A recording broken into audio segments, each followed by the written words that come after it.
Hello everyone. Today we'll be talking about the mental state examination. So quite often mental states will follow on from taking a history when you first meet a patient with a psychiatric problem, and this helps to clarify symptoms and get a better understanding of their possible diagnosis and treatment plans. The MSE is broken down into lots of different sections. It can be quite difficult to remember them, especially in order, so I tend to group them into pairs. And then put the last three together as well. So the first two within that are A and B, so easy to remember at the beginning, and this covers appearance and behaviour. The next two are speech and mood, and then following on from that, thoughts and perceptions. The final three look at cognition, insight, and then in some cases risk assessment is also considered. Depending on your institution and when you're learning about mental health, this might not be part of their usual MSE, but always useful to mention. So I'll take those back into those pairs and go through each one. So the first section we looked at was appearance. When we're thinking about the appearance of our patients, we're thinking, are they well dressed? Do they look quite scruffy? Are they unkempt? Is their hygiene good? Are they in bright colours? Do they look like they're looking after themselves okay? Then when we think about behaviours, we're thinking more about what they're kind of telling us with their actions. So are they hunched over a chair? Are they fidgeting? Do they seem to be pacing up and down? And the characters here, I'm drawing one here now that looks potentially quite angry. So they might not be very happy either. So you can get a lot from what they're doing that gives you a clue to the diagnosis. Next is speech and mood. When we think about speech, we can think about the kind of the volume, the rate of speech, and that links in with some of the thought disorder types that we've considered in some of the other videos. So you can pick up evidence of thought disorder here, so things like tangentiality, circumstantiality, derailment, and other thought disorders. Mood we think about in two different groups. So we think about subjective and objective mood. So subjective being how they feel, so you can ask them, how do you feel, what's your mood been like? And objective is whether or not you almost agree with that assessment. Do they appear low? Do they appear to be in the mood that they are suggesting, or does it look actually quite different? The next two to consider are thoughts and perceptions. Thoughts, we think more about the kind of content and also the form. So the form links back into the thought disorder, which we talked about a bit, which is usually identified within speech. So you can really kind of list it within both areas depending on what content you have uncovered. But when we think about kind of thought content, we think about any delusional content, overvalued ideas, and really just asking ourselves, what has been the focus of this discussion? What are the main things that they've told us? On the other hand, perceptions are thinking more about sensory experiences. So that could be any kind of modality: auditory, visual, smells, tastes, some kind of proprioception and movement type phenomena. But there can be some overlap between thoughts and perceptions, especially when you're thinking about delusional content. So it can be difficult sometimes to place them within a category. Finally, then, we think about cognition, insight and risk. When we think about cognition, you can assess that in lots of different ways.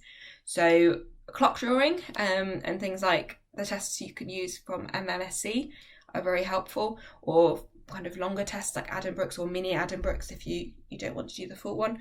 Within the MSE, potentially you might not have time, especially if you're in an OSCE type situation, to go through those big long assessments. So you can think about just getting a brief idea of orientation. So do they know where they are, when they are? Can they tell you kind of what time roughly it is? Those kind of things. And then insight fits into that a little bit as well. Do they know kind of what is happening with their mental health? Do they feel like they are unwell? Do they feel like they need treatment? Where is their kind of understanding? Finally, then, I put risk within my mental state examinations. And that helps to just remind me to think about all the different risks and how mental state exam might fit into that. So within your history and conducting your examination, you might find that they are suicidal thoughts or self-harm. They might talk about harm to others, particularly if they've got command hallucinations or delusions involving other people. And it's worth finding out if they have any dependence, if they drive. Self-neglect fits into how they appeared at the beginning. And any physical health problems or potentially access to things like weapons or stockpiles of medication. So thank you very much for your attention, and please do like, subscribe and share if you enjoyed the video.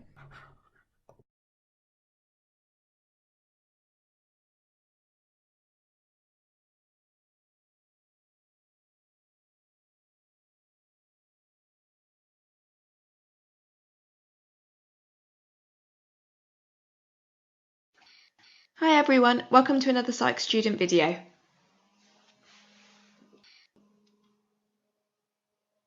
Today we're thinking about how you would go about taking a history within the specific context of psychiatry, and what things you might need to consider in addition to your normal history taking process.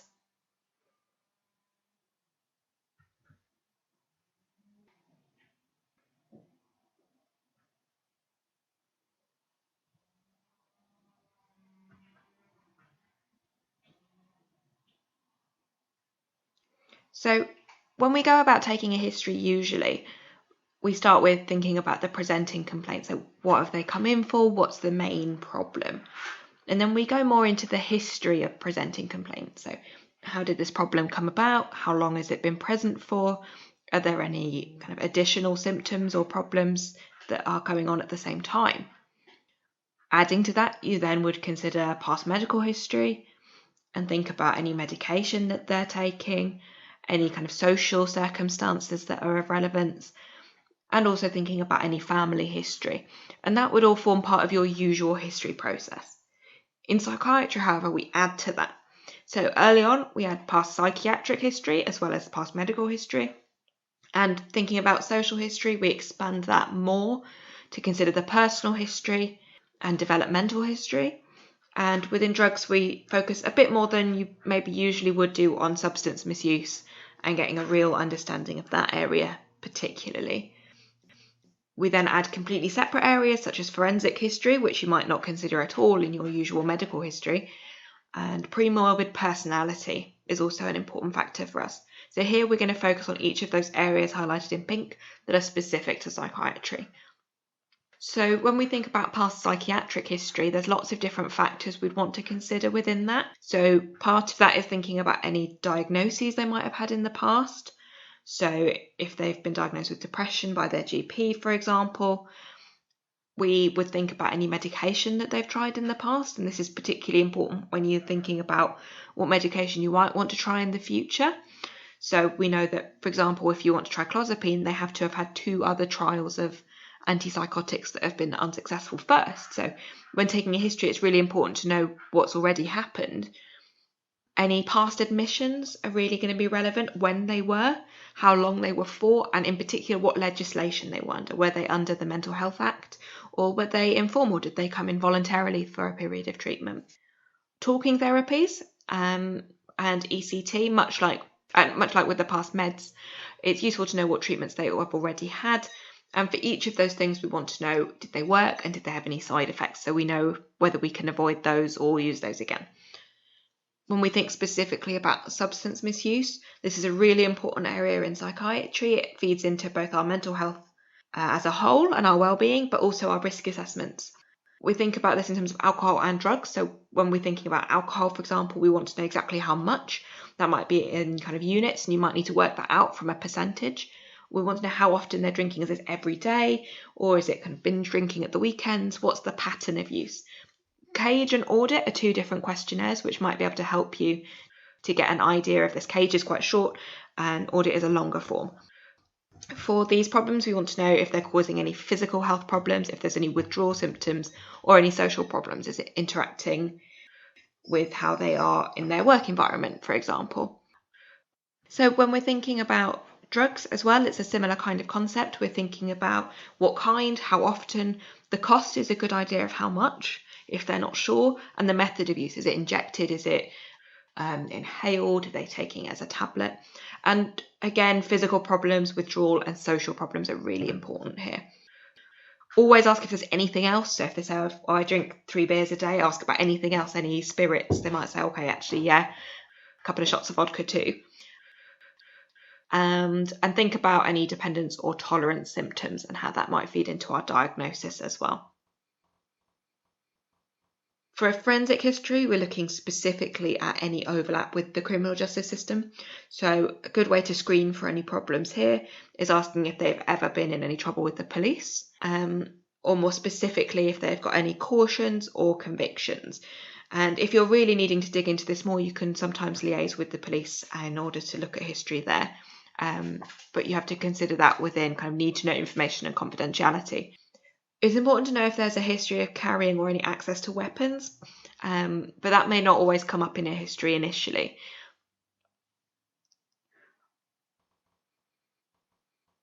Personal history is when we're thinking more about a kind of really advanced social history. So everything that's really happened to them since their birth up to now and what has been kind of the most impactful. I find the easiest way to think about this is to look at the main kind of headings, so school and family life, and track that through from the beginning. So how was school when they were young? And how was it later on? Did they get good grades? Were they bullied? Did they have any problems with kind of teachers, attendance, those kind of things? Did they move schools often? And then later on, the same kind of things with work. Did they have lots of jobs? Did they get on well? Did they get fired a lot? What kind of employment? Family and relationships, you can ask about siblings, parents, any kind of difficulties through life with maybe kind of frequent relationships that have broken down often with partners. And across this time, if there's any trauma, any delayed milestones, so thinking about that developmental history, if you're worried about perhaps learning disabilities and kind of IQ, and any moving, where were they born? Did they kind of move accommodation often? Was this disruptive to them? Premorbid personality is really helpful when we're thinking about getting more kind of collateral information about what they were like before. So it might be that when unwell, people aren't able to really tell us what they were like before. It might seem like their whole life has had this kind of dark cloud over it. But maybe in the past they were someone who was quite active in the life of the party. You just don't really know until you dig in. And then we can see what baseline we're trying to get back to. So putting all that together at the end, you would be then documenting that history, putting that together with a mental state examination and a risk assessment. And then would really recommend giving a kind of overall impression. It might not be that everyone kind of agrees with you later down the line, but it's good to know what you felt and what you thought at that time, because it gives a really helpful overview of what your plan is then and the plan for management going forward. So thank you very much for watching this video. Please do like, subscribe and share if you enjoyed and found this helpful.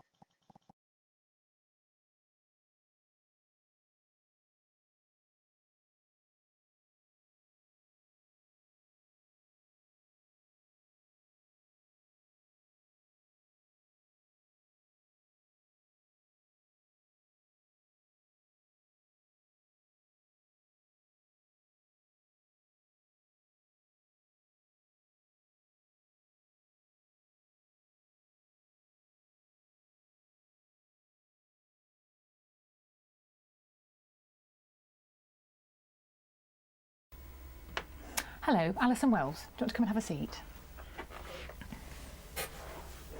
Hi, I'm Dr. Taylor, one of the GPs at this surgery. What would you like me to call you? Alison will be fine. Okay, okay. So what's brought you here today, Alison? My sister's noticed I'm just a bit fed up, really. Right, okay. My sister said I should come. Right, okay. Has this been going on for some time? Yeah, a few months, really. Okay. Yeah. Do you want to tell me a bit more about what's been going on? Just things seem to be piling up. Right. I just don't seem to be coping with things. Right. Okay. The kids and things. Right, okay. Would it be okay, Alison, for me to ask you a few more detailed questions about how you've been feeling? Mm. Okay. Well, if we start with asking you a bit about your mood, how have you been feeling in yourself? I say a bit fed up. Mm-hmm. Wake up in the morning, everything just seems very black. Right. It's just like swimming in treacle, really, and right. I think by tea time the kids get home, so I've been having a fairly decent conversation with them, but... Right. And can I just check, Alison, when you say things feel very black, do you mean you feel very miserable? Fed up, miserable. Right, okay. And what about sort of feeling tearful? Has that been happening? I dropped some sugar the other day and I just burst into tears. Right, okay. So is it the slightest thing that would make you feel tearful? Things that perhaps wouldn't ordinarily bother you? Yeah. Right. My sister's noticed as well. Right, okay. So you've been feeling very low and with episodes of tearfulness. Yeah. What about other things? What about your energy levels? Are you managing to keep up with things? I used to do a lot with the kids. We used to go swimming, playing, but now I just spend the day on the sofa really, unless I have to go to work. Right. And just remind me, what is it you do for your job? I work in the supermarket. Right. So how have you been managing at work? I'm not been going in as much because I just feel so exhausted. But I mean, we're just not. The supermarket's been taken over and they've cut the wages. Right. And I'm having problems with the bills. Right. And it's like the catalogues, they're just writing me letters. You know, the kids, they want all these new games and stuff. Yeah, sure. And it's just, you know. It sounds like things are really difficult all round. Okay. With all this going on, how are you sleeping, Alison? It takes me ages to go to sleep. I used to read a book. Right. And just drop off. Right. But now I just spend my time looking at the clock. Right. It just goes round and round. So from actually getting off to bed and getting off to sleep, how long is that taking? A couple of hours probably. Right. Okay. Once you're actually asleep, are you waking up much during the night? I wake up about, last night I think it was about 4 o'clock I woke up. And can you get back to sleep from that time? No. And then when you're actually getting out of bed in the morning, are you still feeling tired at that point? Just exhausted. I feel like my brain's not been switched off. Right. And I'm just exhausted the next day. Okay. What about eating? What's your appetite been like while you've been feeling like this? I used to have quite a weight problem, but the last couple of months, I mean, it's just a bit looser. Right. Do you know how much you've lost? No. The kids come in from school and they make their own stuff and I just don't bother really. Okay, so your appetite's gone down as well. What about things like concentrating in your memory, both when you, watching TV at home or out when you're out doing your job? Well, how have those things been? I mean, pretty useless with the kids. I've got the swimming money last week and PE kit and parents even. Right, okay. I just start one job and I'm not explaining myself very well. It's like the television. I used to like watching the soaps, EastEnders or something, and now 10 minutes later I just, thinking of something else. Okay. And what about things, Alison, that you used to enjoy? Are there things in life that you still enjoy at the moment? Nothing really. As I say, a bit useless with the kids. I used to enjoy going out. Right. I used to go out with my friends for pictures and things. Right. But of course now I just can't be bothered. So is it you can't bother or you don't feel like it as well? What's the point really? Right, okay. And I was going to ask, how old are your children now? I had them a bit later in life. It took us a long time for me to have them. Right. I've got a girl and a boy.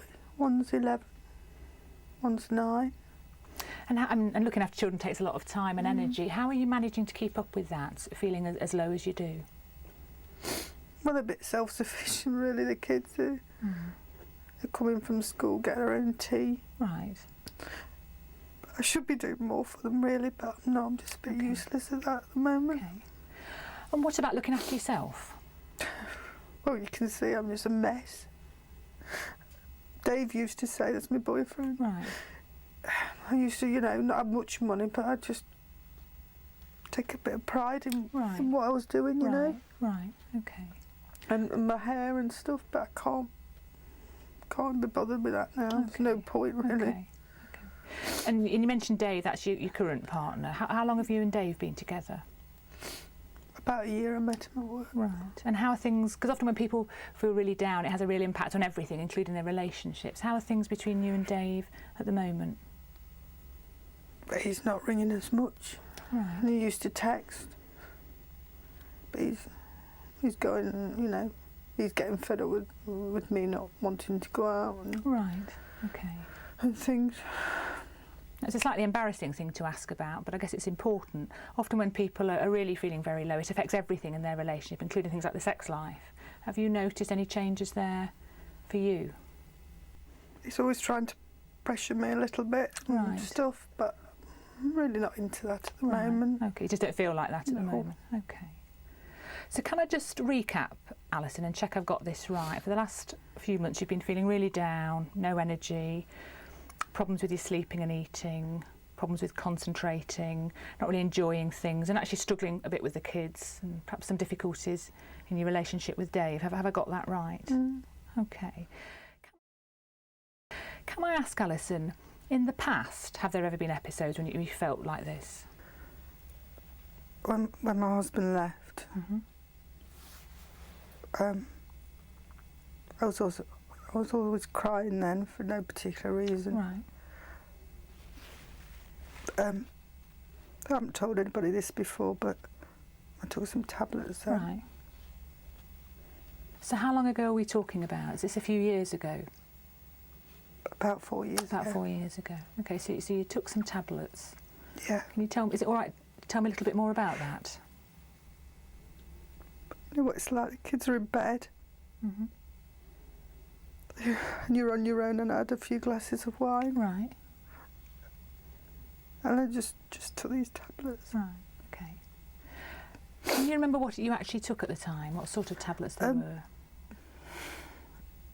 They were just in the bathroom cabinet. And it was paracetamol. Right, okay. So you took some paracetamol. Can you remember sort of roughly how many you took? Well, it was 2 strips, about 12. Right, okay. And you'd had a couple of glasses of wine. Did you take anything else, any other tablets with it? No. Okay. And was this something, Alison, that you'd thought about for a while? Or was it something that was quite a sort of spur-of-the-moment decision that evening? I mean, crying a lot, but I think just wine. Right, okay. But, you know, Okay. it's a bit of a burden to everybody, really. Right. And was there any other things that you did around the time? Sometimes when people take tablets, they leave a note or do other kind of final acts, get their affairs in order. Did you do any of those things? No, just sort of, I took the tablets and go to sleep. Right, okay. So did you have any thoughts about what taking the tablets would do? Did you? I just thought I'd go to sleep and not wake up, but I woke up a couple of hours later and I was sick everywhere. Right, okay. God, I was sick. Okay. So you actually, just want to check I get this right, because it's important, you actually thought they would kill you at the time? I just didn't want to wake up. Right, I just, okay. as I say, I'm just a useless mum now, and I was then. And Right, okay. So you took the tablets, you were very sick in the night. Did you seek any medical help at the time? No. Okay. And then you were okay the following day? Well, yeah, I just felt a bit of a twit, really. Right. Did you feel pleased that you were still alive? Yeah, I think, I realised it was just being silly. Right, okay. So that was a few years ago. So if we just come back to how you're feeling at the moment, you've talked about feeling very low. Have there been times currently when you've thought about either taking an overdose or doing something else to harm yourself in any way? At night when you're watching the clock and, you're on your own, the kids are in bed. Everything's so hard, and Right. I suppose, it just feels easy, Right. And has that just been something you've thought about, or have you actually made any plans, got any tablets in, or done No. anything else? No, Okay. not Okay. nothing like that. Okay. And I guess it's a difficult question to ask, but one we would ask everybody in your situation. Have things ever been so bad, you felt so low, that you've not only thought about harming yourself or perhaps killing yourself, but you've also wondered whether the best thing might be to take the children with you? Oh, I've never done my kids. I love my kids. Okay. No, I wouldn't hurt them. Okay. No.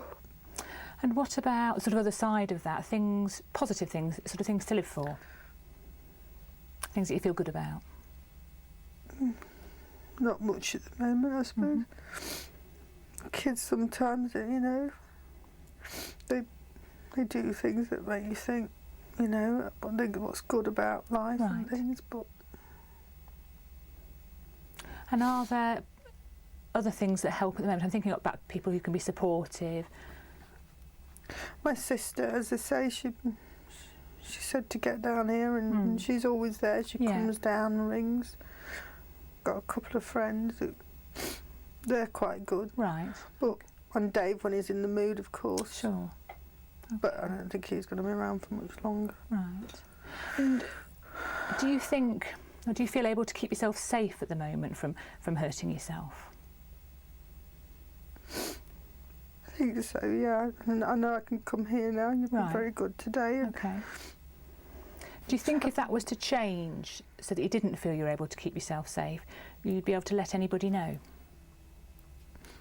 Well, I know what happened last time, and that was nothing, and I know I was silly then. So I know to come here. Right, okay. Okay, Alison, well, thanks for going through all that. I can appreciate it must be very painful. It does sound to me like you are suffering from symptoms that strongly suggest that you're actually depressed at the moment. Now, I'm not sure how much you know about depression. Not much, really, not much, but I know I just don't feel right at the moment. Okay. Well, I guess just briefly, depression can cause a number of problems for people, and traditionally we think about people feeling very low and very miserable and often, you know, thinking about hurting themselves, but it can also affect all other areas of life in terms of problems with eating and sleeping and the other problems you've noticed, things like concentration and perhaps not really managing as well as normal. I guess the positive side is that you've done something about it, and you've come to talk to me about it today. And I think there are almost certainly a range of things we can put in place to help you, and treatments that are available. So I guess what I'm thinking was it might be worth us just spending a few minutes just thinking about some of those options for you, so that we can start to improve things for you. Would that be all right with you? I need to do this, yes, and I think that's sensible, yeah. Okay.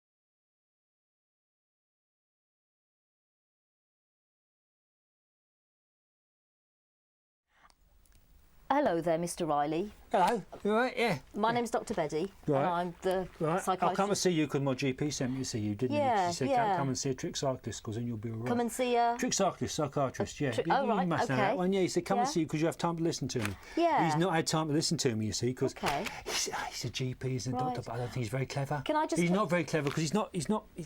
Okay.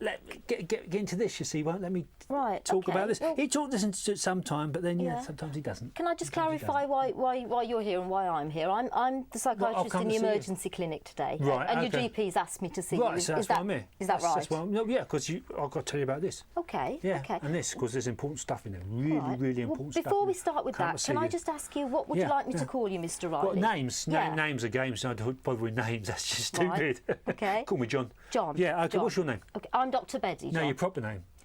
My name is Dr. Your proper name. Your name's not Doctor. At work, I am Dr. Betty. You're Doctor. Doctor who? John. Doctor who? Diddly dang, waddly dang. It's good, that, isn't it? Do you watch that? It's fantastic. That program. Okay. Now, what John, is? Yeah, can I no. ask you how old are you, John? Oh, no, only as old as the woman you feel, aren't you? Eh? Right. Okay. You know, weight the man's heart is to his stomach. Uh-huh. Oh, yeah, So fantastic. how old would that make Food you, for John? the soul. Nice bit of soul, yeah. Right. Eh? No, a bit of fish. Fantastic. I'm hungry. got any food? Any food round here? Oi, down there, you got any food? I'm starving now. They won't be able to get you any food.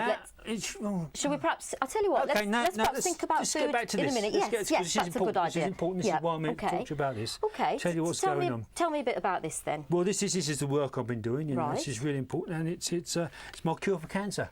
Okay. That's what it is, you know. It's all written down here. Right. Well, it's not written down. It's here, and it's at home in my books at home. Right. What I get from the papers is I get sort of clues as to what what I'm supposed to do, and how I'm supposed to get the other clues so I can hone it down and come up with a final thing. And how long, John, has all of this been going on? It's been going for ages now. How long would you say? Ages now.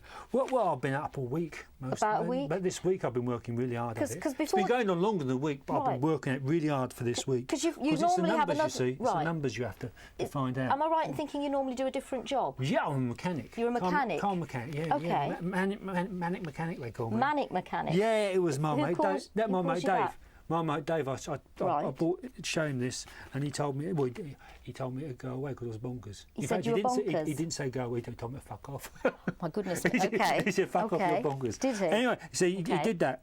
And so I said, well, you know, I didn't think he was clever enough, really. Right. You know, because I went to see the doctor about it, because I thought, you know, show him, because he's a doctor, you know, he's been to university, he's done stuff. You know. Yeah. No, thick as shit. No, he really didn't have time. I thought, how can you not have time to hear about the cure for cancer? Right. You know what I mean? Okay. Yeah. So that's why he sent me to see you, because I'll tell you all about it. Okay. Well, tell me about it then. Okay. Tell me what's Well, going on. I've got my various bits and pieces here, and I find things in the papers like, you know, the football results. You see, they need adding together, and then I have to find some other information on this page. There's some pages and page numbers. I have to add those together and take it away from what's on there. Yeah. Right. So that's how I do that, and then what does that number you find do then? You find other things. That number corresponds to numbers I've got on me.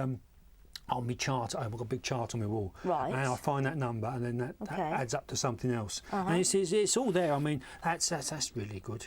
I'm going to get one of those. What's that? That's really good. That's a phone. It does the internet and everything, so I'll be able to find out more stuff. Right. You know, that way when I'm out and about. But and there's numbers. You see, I'll use those numbers there. You know, they need adding up and taken away from something. And John, else. when you've done all this with all the numbers and the chart, where will that leave you? What is it you're headed for? Well, it's the cure for cancer, isn't it? That's cure what it for is. cancer. Cure for cancer. Okay. Yeah. How's that going to work then? Well, how it works is God tells me, you know, that you know I'm doing a really good job, and how great I am, and how fantastic it is. I'm working at this, you know, and I just keep going at it. You know, I don't stop. Okay. Yeah. Can I just take you back a step? Yeah, you sure. said God tells you. God tells me. Can you tell me a bit more about that? Well, he tells me. He just talks to me. You know, he talks. He talks to me. Tells me, you know, I'm doing a really good job, and I'm fantastic. So God I'm really talks to you. wonderful, and I'm great. You know, I'm doing. And when God I have to show this to people. Right. That's why I'm coming to show you. And John, when God talks to you, can I just clarify this with you? What? Does he talk to you like I'm talking to you, with the voice coming through your ears, or does it feel more voice like... doesn't come through your ears, comes out your mouth. Voice comes out your mouth and goes in your ears. That's right. Yeah, I'll get straight. You should know that because, you know, you're a doctor as well, aren't you? So you should know these things. And is that how the voice seems to you, I hear him in my ears because that's what I use for hearing. Right. And, you know, and he talks to me with his mouth because, you know... So the voice that seems to come through your ears rather than inside your head? It's quite loud because he's a big bloke. He's a big... You know. Is he a big bloke? He's a big bloke, yeah, and he's got a big beard. What's he like then? Well, he's a big bloke, big beard, yeah. I called him Beardy once, he didn't like that, he got right up. Oh, Christ, he got right up, called him Beardy. Okay, I can imagine. Yeah. What kind of things... I just call him Sir. You call him Sir? He likes to be called Sir. Okay. Yeah. And what kind of things, when he's talking to you, what kind of things does he say to you, John? He tells me I am fantastic. Right. You know, how great I am for doing this, you know, getting stuck into this and keeping at it, and I should show it to people. Right. And that's what I do. You know, I'll come out and I'll show it to people. So who have you been showing it stuff. to? Well, okay, who have I been showing? I've sent copies of stuff to the Pope.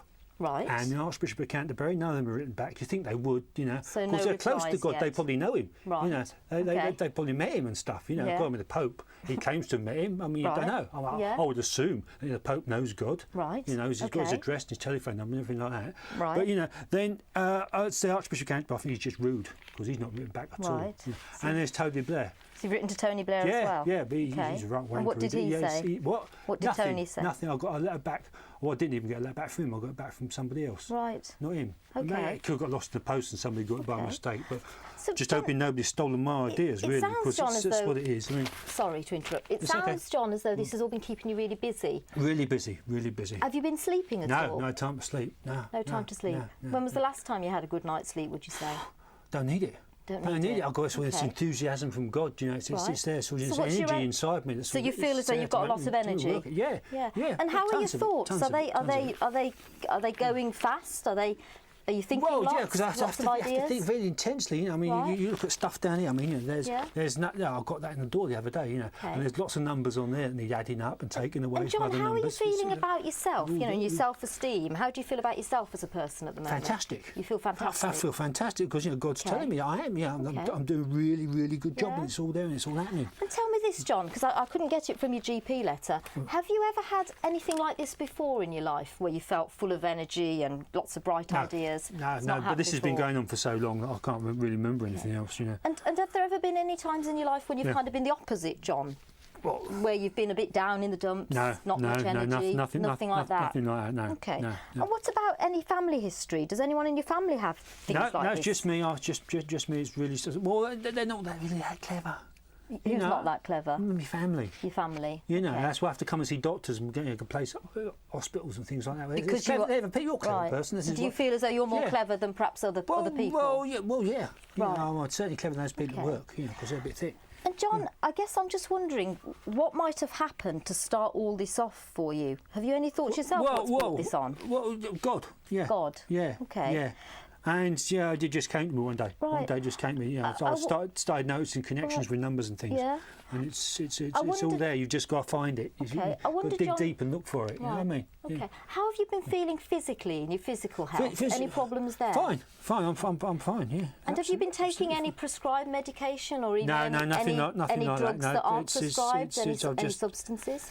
I just need everything within me now. I don't need anything else. Anything. And you know how you were saying that your mate at work said that you were Who, Dave? Yeah, he said rude things. he said rude things. I don't and like repeating. He kind of suggested that you I told you what might he said, be, didn't I? Yeah, you did. He You used the did. F word. I don't like that. No. No. But it sounded like he thought you We're weren't fine. very well at the moment. No, I'm fine. What do you think to that? Do No, you think look, can we look at this now? Because this is what I want to talk about. Right. I've come here to talk about this, and you see me going off on something else. You're not really paying attention to Yeah, me. I guess Do you want to do that now? Can we look a bit more of this now? Well, I guess before we get back into that, I guess Well, no, I don't want to get back in. I want to talk to you about it now. Can we talk about it now, please? I guess, John, what I'm wondering is whether this might be a sign that you're not very well at the moment. No, I'm fine. I want to talk about this. You seem to want to change the subject, so I Yeah. don't want to talk to you anymore.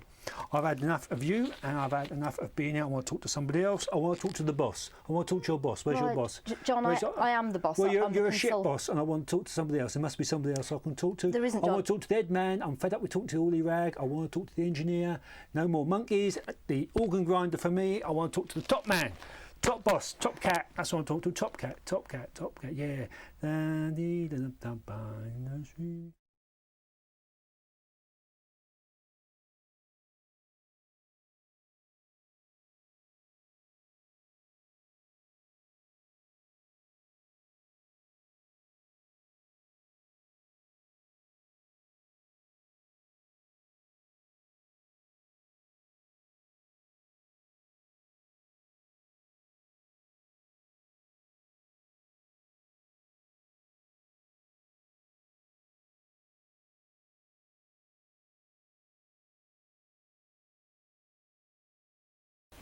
Hi Andy, do you want to come on in and have a seat? I'm Dr Taylor, I'm the on-call psychiatrist for this afternoon. I got a call this morning from your family doctor because I think you went to see him this morning along with your mum, and I gather that things have been a little bit difficult for you. You've had some rather distressing experiences. So I think your doctor thought it might be helpful for us to have a bit of a discussion about that to see if I could help. Would that be all right with you? No, it's fine. Would it be all right, Andy, for you to tell me a little bit about what's been going on? Well, you're going to think it sounds stupid, but my housemates are working for MI5. Right. And they're doing stuff to my brain, Okay. and they're out to get me. Okay. That must be very difficult for you. Okay. How long has this been going on for, Andy? About 2 months. Right. And how did you first work out that this is what was happening? I came home one time and they'd moved the TV to the other side of the room, Right. and I knew then. And what was it that you knew at that moment? That that they were for MR5. Right. Okay. Okay. So it's been going on a couple of months.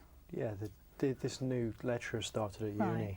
uni, and he works for MI5. And Right. he basically drafted my housemates in, turned them Okay. against me. Okay. Okay. Now I've noticed a couple of times while we've been talking that you've sort of looked round you into the room as if you're checking for something. Could I ask you what's happening at those times? Well, I can hear them talking about me. Right. Who is it you can hear? My housemates. Right. So that you recognise it as their voices? Yeah, I can hear them all the time. Right. How many voices can you hear, Andy? 3. There's 3 of them. Okay. And do they sound real, like my voice sounds talking to you now? Yeah, it's odd. It's like I can hear them when they're not here. Right. And So what they're not when they're not in the house with you? yeah, it's like they're in the other room or something. Okay. Okay. And can you hear what they're actually saying? Yeah, they're talking about me. Right. Okay. They're always talking about me. Okay. They're always commenting on everything that I'm doing. Right. Can you give me an example of what they would say? Well, like if I'm packing my bag to go to uni or something, Mhm. they'll comment on that, like he's Right. left the house now, Okay. Okay. or, you know. Anything else? Do they ever talk to each other, perhaps about you? Yeah, that's what they do. I mean, and now they know. They've sort of twigged that I know about them now, Right. and they're saying like I'm making trouble, Okay. and that they're gonna sort me out. Okay. Okay. What about actually talking directly to you in the way that I'm talking to you now? Does that ever happen, Andy? No. Okay. So you've been hearing the voices of your housemates. Have there been any other changes? Have there been any changes perhaps to the way you're thinking? Sometimes people tell us that their thinking changes in some way. So, for example, they might feel that they're getting thoughts put into their head that aren't their own. Have you had any experiences like that? Yeah, I do think things that aren't me. Like Okay. they're putting stuff in my brain. It's not me. It's not. I'm not thinking. So different that. thoughts in your brain. Yeah, that's right. like it's stupid stuff as well. It's like the other day I suddenly just started thinking about some woman in Coronation Street. I don't watch any of that crap. Right. So it's not your kind of thing normally. Right. They're not my thoughts. Right. Okay. And do you have any idea how that's happening, or who's responsible? It's MI5. It's this chip they've put in my head. Right. Okay. And I can feel it all the time. Okay. So you're getting thoughts put into your brain that aren't your own. What about a different sort of experience? What about the experience that somehow other people are able to know what you're thinking, even though you haven't actually told them? No. Nothing like that. They're just putting stuff in my head. Just putting stuff. And can I just check, Andy, as well, that you're not getting the experience when your thoughts just stop altogether, like you have no thoughts left? No. If anything, there's too much in there. I wish I could unplug it. Okay. Okay. Just get this thing out of my head. Right. And you mentioned this chip or this device in your brain. Do you want to tell me a bit more about that? Well, it's a tracking device, so they Right. know where I am at all times, and that I can feel it moving around, like Right. rotating So you can around. feel the physical sensation in your Yeah. brain. Okay. Okay. That must be very difficult for you. I don't know why they're doing this to me. I've done nothing wrong. Okay. Can I just check, are there any problems, Andy, with the rest of your body? Any changes in sensation or any bits that feel different in any way? No, I feel fine. I'm not. Right. I'm not ill or anything. I just want this thing out of my head. Okay.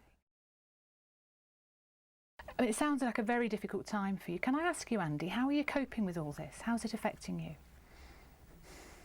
Well, I'm not really leaving my room much, and I sort of have to wait till they go out to go down and get some food. But they've been doing stuff to my food now, so Okay. Well, what do you think's happening to your food? they're poisoning it. Right. Okay. Are you actually eating much at the moment? No. Okay. Now, with all this happening, and this sounds like you don't feel very safe, have I got that right? Okay. Have you felt the need, I don't know, to take steps to protect yourself in any way?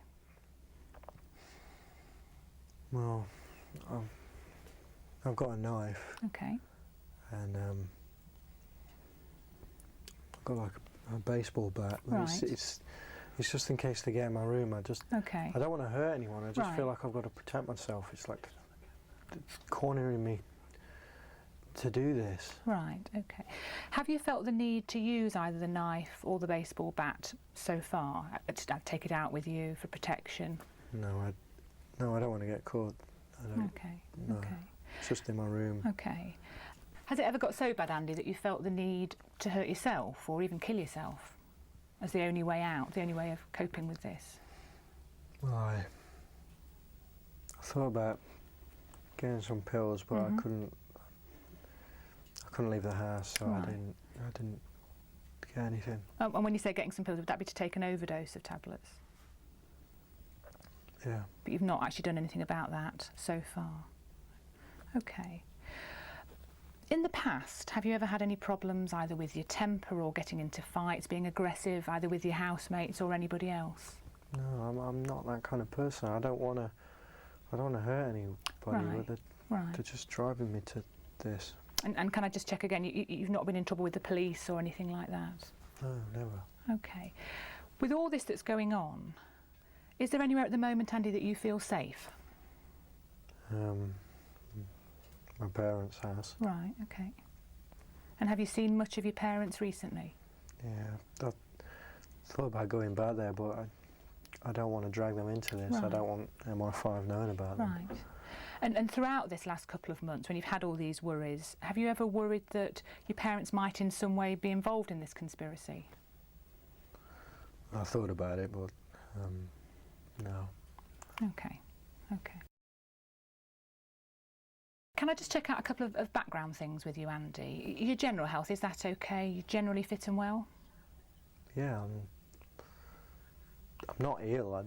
There's nothing wrong with me. Okay. It's just this thing in my head. Okay. And you're not on any regular medication from your own doctor at this stage? No, I don't take any okay. pills. What about other drugs? And by that I'm meaning alcohol, cannabis, pills, anything else? I don't drink much alcohol. Right, okay. And what about drugs like cannabis? Is my mum going to know about this? No, I think it's something that it's important that I hear about, but this wouldn't be something we'd be discussing with your mum. I smoke a bit of weed. Okay. Would that be regularly, so most days? Yeah. And how much would you be spending on weed?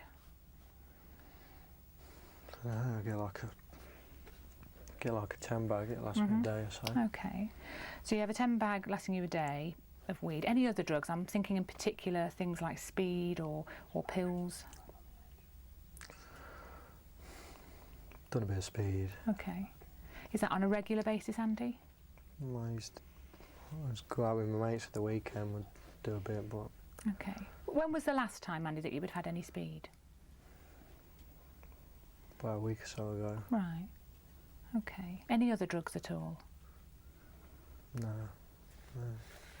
No, but I know what you're getting at though. It's not the drugs. Right. This is. It doesn't matter how my face I get. This is constantly there. It's always there. Okay.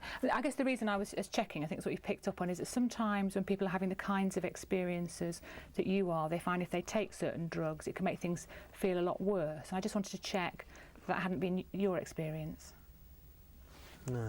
Okay. Okay. I appreciate from what you're saying that you're really very worried about this MI5 conspiracy and that that's the cause of the difficulties that you're having at the moment. I just wanted to check with you, do you think it could be due to anything else? I mean, I've obviously met other people who've had similar experiences and sometimes they're extremely stressed, some people might be actually mentally unwell, and just whether any of these things might be relevant to you at the moment. No, because I'm not ill. Right. It's them, and I've read books on this as well. The government know about them. Right. They know that they do this to loads of people. I don't know how they can get away with it. Okay. I've done nothing wrong. I don't know why they're doing this to me. Okay. I just want it to stop. Sure, and I think I can appreciate that. I guess what I'm wondering is whether you think there's anything that someone like me might be able to do to help you as a doctor, that sometimes meeting with someone like a psychiatrist or having medication, or for some people even coming into hospital for a short time might be helpful. Do you think any of those things would help you at the moment? I don't know. I mean, I'm only here really because of my mum. Right. I don't want to worry her. I've tried to talk to her about it, and she doesn't understand. She doesn't really believe me. I mean, do you believe me? Well, I certainly believe, Andy, that you're having a really difficult time at the moment. I guess what I'm not as sure about is what's causing this, and I'm less sure this is due to MI5. I guess what I'm wondering is that perhaps you're not as well as you might be at the moment.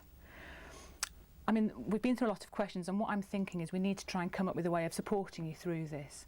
So I'm wondering, because I know your mum is, I think she's waiting in the waiting room, it might be a good chance now to get your mum in, and then perhaps the three of us can put our heads together, have a bit of a discussion about where to go from here, and try and think of getting you some proper support. Would that be all right if I got your mum in? Okay. Okay, if you want to sit there then, Andy, I'll just get your mum. Okay.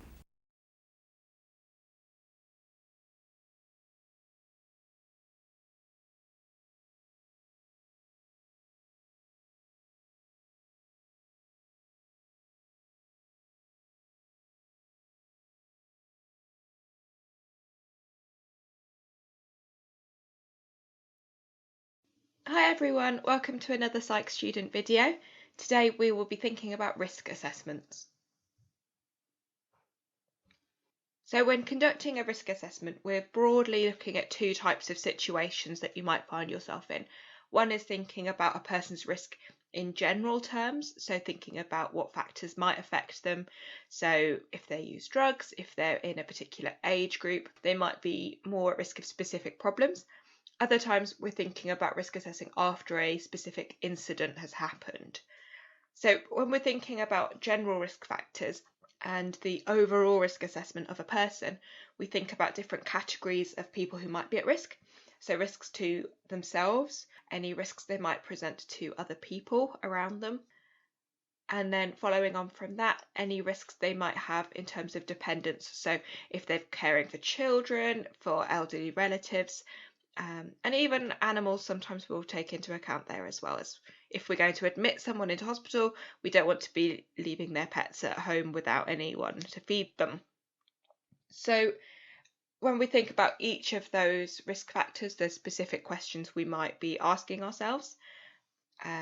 If we're thinking about risk to self, we think about any self-harm potential, any suicide, self-neglect factors. So are they keeping well fed? Are they keeping good hygiene?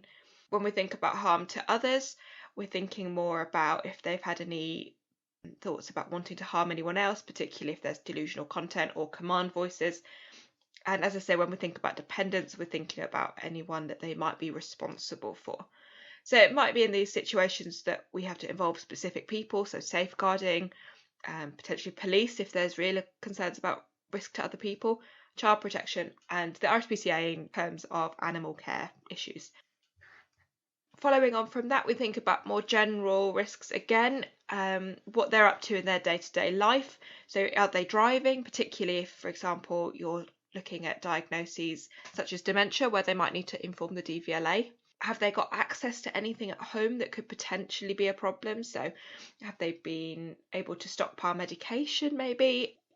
Are they someone who has access to weapons? For example, if you're dealing with a person that's maybe working out on a farm, they might have access to firearms, or kind of all sorts of other situations as well. And then we think about any physical health issues, so potentially an older person who might be at risk of falls, they're leaving the cooker on because they're not well cognitively. And then we think about all of that within the kind of context of that person, so their past history is really important here. It might well be that they've been in trouble with the criminal justice system before, so if they've served sentences, particularly for kind of violent and aggressive behaviour, we want to know about that when we're thinking about their risks. If they've been into hospital before, that might help us to assess, for example, the extent of the risks to themselves. Have they been in ITU before? And then when else we've seen them in the past. So have they come to clinic? Did they come as a child? When did we first access them as a mental health service? When we move on to thinking about a specific event, so this might be an event of harm to other people, it might have been at risk of harm to self that has now come forward, so potential suicidal act. So we think about this in terms of before, during and after, kind of in the same way we might think about someone who's had a seizure. So planning before they did whatever the event was, did they write any letters to tell people what they were going to do? Did they change their will? Did they think about care for their dependents? Did they make any moves to avoid discovery or to kind of hide it if it was an offence? And did they have a specific date or time in mind, or was this a really impulsive phenomena? During the event, we think about kind of where they were, when they were, how they did whatever it was that they did. And what they felt at the time is really important to understand. When we think about what expectations they had, what I mean by this is if, for example, they took an overdose of medication, did they think that this would harm them? Did they think that it would kill them? Because whilst we might, as professionals, know how much would be a problem, it potentially might be that they have a different understanding of what was going to happen. And then we think about how the issue was discovered and how they feel about things now. So what are their plans for the future? Do they feel guilty? Do they regret any of the actions that they took? And when we think about plans for the future, we're also thinking about positive plans. So do they think actually this was something I regretted happening, now what I want to do is go and get my degree, or any other plans or ambitions? And we think about what support they have as well. If they're at home, have they got people with them? Thinking more about support as a whole, this really does factor into our risk assessment and what we need to do. So when we're doing risk assessments, we're thinking about what we can do to help. Do they need to come into hospital? Can they go home? Have they got people at home with them? Do we need urgent outpatient appointments to give them more support in the kind of more immediate term in the community? Can they access a specialist personality disorder service of some description? Lots of different areas will have access to different things. And then we think about their family and friends, their social structure. Have they got people checking in on them? Is there a role for any medication in this case, or do we need to be maybe thinking about writing to their GP and asking them to provide less medication at a time to help with kind of limiting access to medication volumes? Potentially we might need social services involvement and supported accommodation, or children's services involvement, for example CAMS, so that's child and adolescent mental health care. And there might need to be safeguarding in place, and drug and alcohol services will help to reduce risks if that's a problem for them. And we're thinking about whether or not we need to involve the Mental Health Act or the Mental Capacity Act in these situations. Whatever the risk might be, things change, and we know our risk assessments are far from perfect. So in any situation where you're talking to a person about risk, make sure they know who to contact if things get worse or if things change. You don't know what will happen to that person when they go back to their lives after they've met with you. Thank you for watching this video. I hope this has been helpful. Please do like, subscribe and share, and check out our website if you enjoyed the video. Thanks.